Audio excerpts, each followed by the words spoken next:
Je suis Stéphanie Muriel Payan, née le 22 juillet 1995, licenciée en droit et aînée d'une famille de 3 enfants.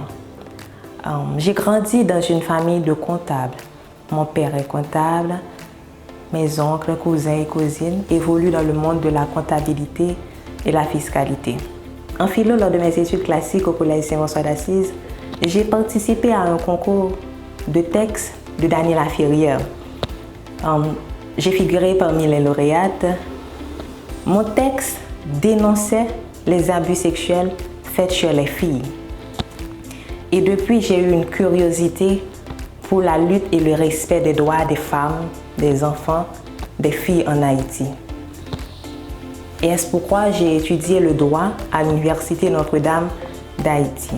Dénoncer les violences faites à l'égard de ces femmes, de ces filles et des enfants n'était pas suffisant. J'ai voulu m'exposer, j'ai voulu être la voix de ces sans-voix. Mon premier livre, titré Mon mal humain, paru en 2020 aux éditions Edilivre en France, dénonce ces sévices sexuels faits à ces catégories de personnes vulnérables.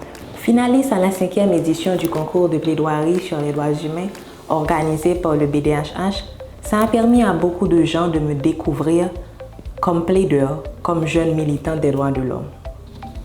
Écrire un ouvrage sur la plaidoirie, en faire étalage des techniques de l'art oratoire, relater les expériences que j'ai vécues lors du concours fut mon objectif premier. Et au fur et à mesure que j'écrivais, j'ai découvert que la plaidoirie en elle-même a des secrets. Au-delà des techniques, de l'art oratoire, de l'actualité juridico-sociale et du combat que revêt toute plaidoirie, toute cause, portée devant un public, portée devant un auditoire, portée devant ou pour une communauté, la plaidoirie révèle et cache en même temps ce qui ne doit pas être révélé, ce qui doit être caché. Je ne veux pas que mes lecteurs se retrouvent dans un ouvrage de plaidoirie ordinaire, où l'auteur parle uniquement de la prise de parole en public, de la posture de l'orateur ou du timbre de voix agréable à lui. Dans mon ouvrage Les secrets de la plaidoirie, je veux que mes lecteurs s'imprègnent du mot plaider, en se posant au préalable ces 3 questions. Qu'est-ce que plaider?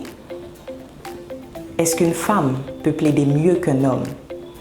Est-ce qu'il faut être avocat pour savoir plaider?